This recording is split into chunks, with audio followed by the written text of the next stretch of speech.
Varicose వ్యాధితో బాధపడుతున్నారంట. తక్కువ ఖర్చుతో ట్రీట్మెంట్ కావాలి అనుకుంటే ఎవిస్ హాస్పిటల్ని సంప్రదించండి. నమస్కారం. పంచతంత్ర కథలు చెప్పుకుంటున్నాం కదా, అందులో ఒక ప్రత్యేకమైన కథ చెప్పుకుందాం. పూర్వం ఒక అడవిలో వజ్రదంష్ట్రుడు అనే పేరున్న ఒక పెద్ద సింహం ఉండేదట. దానికి 2 ఫ్రెండ్స్ సేవకులుగా ఉండేవాళ్ళు. క్రవ్యముఖుడు అనే ఒక తోడేలు, చతురకుడు అనే ఒక నక్క కూడా ఈ రాజుగా ఉన్న వజ్రదంష్ట్రుడిని ఆశ్రయించుకుని అతను ఏదైనా వేటాడితే అతను మిగిల్చిన ఆహారాన్ని తింటూ అతనికి సలహా సంప్రదింపులు చేస్తూ తోడుగా కంపెనీ ఇస్తూ ఉండేవాట. అయితే ఏమైంది, ఒకసారట ఒక ఒంటెల గుంపు ఆ అడవి దారిని వెళ్తూ వాట్లల్లో ఒక కడుపుతో గర్భవతిగా ఉన్న ఆ ఆడవుంటే దానికి నొప్పులొచ్చి సమూహంతో పాటు ఉండిపోయింది.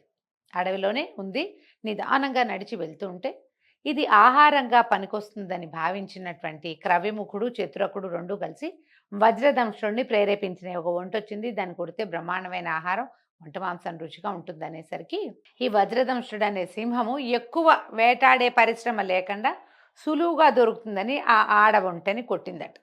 కొట్టేసరికల్లా ఏమైంది, దాని పొట్ట చీలిస్తే అప్పుడే కనడానికి సిద్ధంగా ఉంది కదా, అందులో ఉన్న ఒక ఒంటె కూనని చూసి సింహం ఆశ్చర్యపోయింది.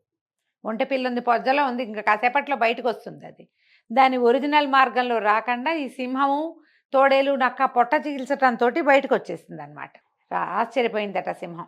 ఈ ఆడ ఒంటె తాలూకు మాంసాన్ని తినేసి ఆ బయటపడిన కూనని మాత్రం చాలా ముద్దు చేసింది సింహం. ఆ పసిగుడ్డును చూసేసరికి సింహానికి నచ్చిందనమాట, వజ్రదంష్ట్రుడికి నచ్చి, ఓరి నీకేం భయం లేదు, నువ్వు మాతో ఉండు, నా దగ్గరే ఉండని ఆ ఒంటె పిల్లని తమతోటి ఉంచుకుంది. ఆ చిన్న ఒంటెకి చెవులు ముద్దుగా ఉన్నాడు, శంఖాల్లాంటి చెవులున్నాయని శంఖుకర్ణుడు అనే పేరు కూడా పెట్టి తనతో పాటే ఉంచుకుంది.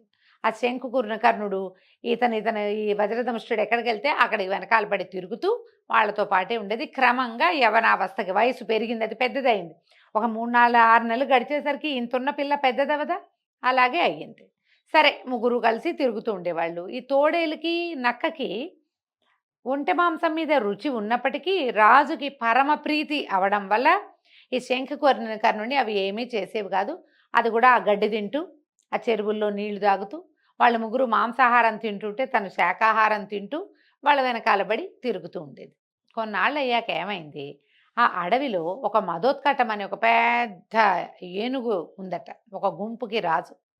ఆ ఏనుగుకి ఈ వజ్రదంష్ట్రుడనే సింహానికి రెండిటికి యుద్ధం జరిగేసరికి ఆ ఏనుగు దాని పెద్ద పెద్ద దంతాలట వజ్రాల్లాగా ఉన్నాయట, అంటే వజ్రాయుధంలాగా ఉన్నాయి. వాటితోటి సింహాన్ని పిచ్చి పిచ్చిగా కుమ్మేసింది. అది సింహానికి దెబ్బలు తగిలేసినాయి, దానికి ఓపిక లేదు.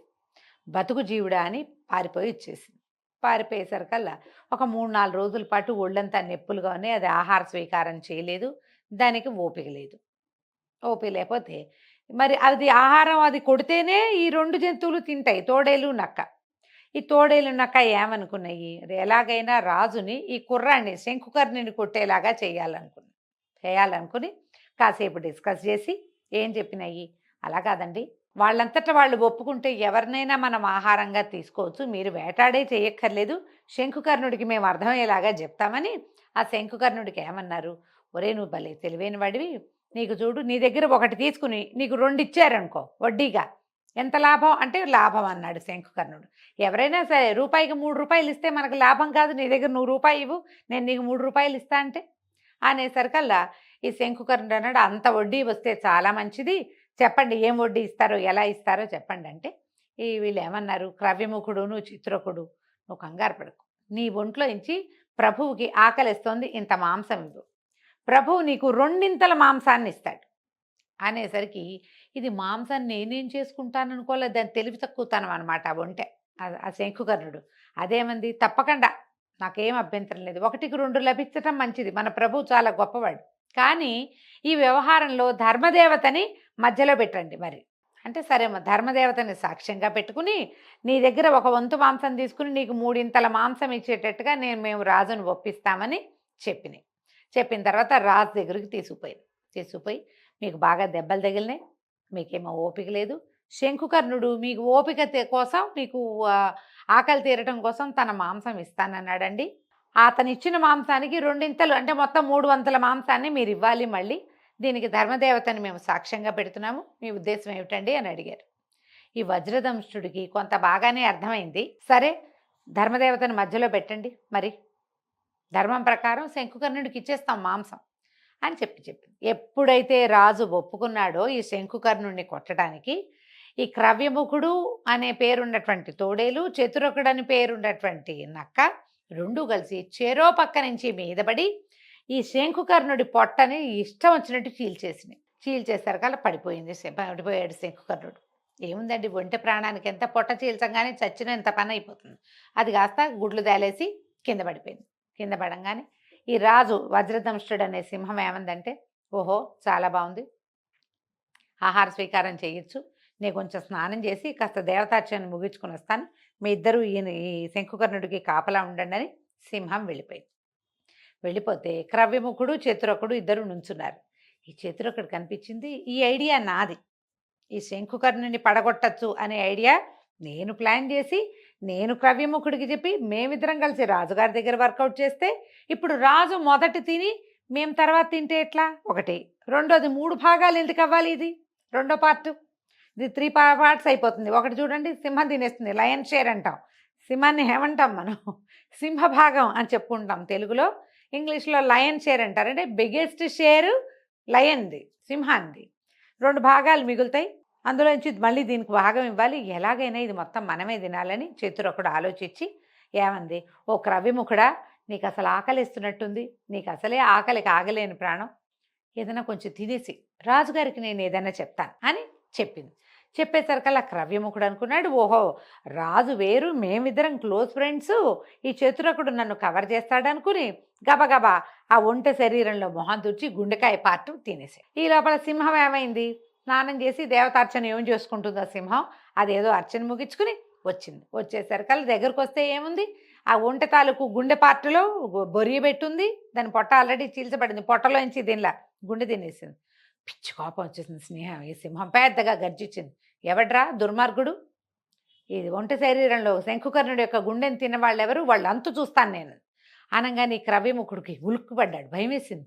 గబగబా చతురకుడి వైపు చూశాడు, ఏదో కవర్ చేస్తానన్నాడు కదా అందుకని చూసేసరికల్లా చతురకుడు, ఏమిటో నీ పాటికి నువ్వు తినేసి నా వైపు చూస్తావు, నువ్వు చేసిన వెధవ పనికి ఫలితం నువ్వే అనుభవించాలి, చెప్పు రాజుకి ఏం సమాధానం చెప్తావు అన్నది. ఆనంగానే క్రవ్యముఖుడు హడిలిపోయాడు, అయ్యో బాబోయ్, ఇక్కడే నుంచున్నావంటే ఈ వెధవ కవర్ చేసేది ఎలాగూ లేదు, దుర్మార్గుడు, రాజుగారు కనుక మీద పడ్డాడంటే ఒక్క వేటుకు చంపేస్తాడు, ఒకటే దెబ్బ, పంజాబెట్టి కొడితే సింహం కొడితే తోడే లాగదు. బెదిరిపోయి క్రవ్యముఖుడు అక్కడి నుంచి పరిగెత్తేశాడు. ఇంతలో ఈ చతురకుడి తెలివితేటలకి దేవుడు కూడా తోడయ్యాడనమాట. దూరం నుంచి ఒక గంట చప్పుడు వినిపించడం మొదలెట్టింది. రాజు సింహము ఈ ఒంటె మీద ముఖం పెట్టింది కూడా మొహం వెనక్కి తీసుకుని, ఒరే నాయనా ఏమిటో శబ్దం అవుతుంది, ఆ విచిత్రమైన శబ్దం ఏంటో చూసిరా, దానికి ఏమైనా ప్రతిక్రియ చేయగలమేమో చూద్దాం అంటే ఈ నక్క, ఈ చతురకుడు ఏం చేసింది, ఇక్కడి నుంచి వెళ్ళి పైకి గట్టు మీదకి ఎక్కి చూసేసరికల్లా దూరంగా ఒక ఒంటెల బిడారు నడిచొస్తుంది.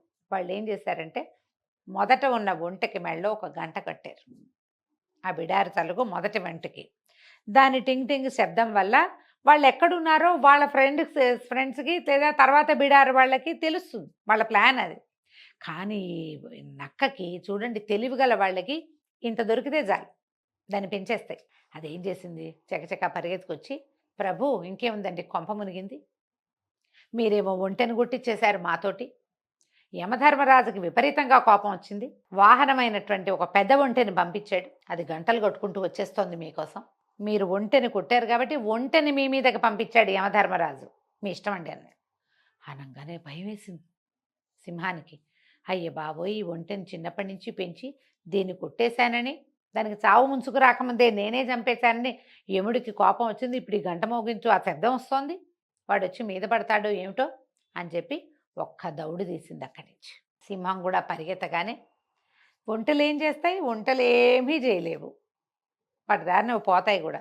ఈ నక్క ఈ ఒంటె శరీరం దగ్గర కూర్చుని, ఈమె శంకుకర్ణుడి దగ్గర కూర్చుని చక్కగా ఫ్రెష్ మాంసాన్ని శుభ్రంగా ఆరగించి తర్వాత దాన్ని ఈడ్చుకుపోయి ఒక పొదల మాటను దాచిపెట్టుకుంది.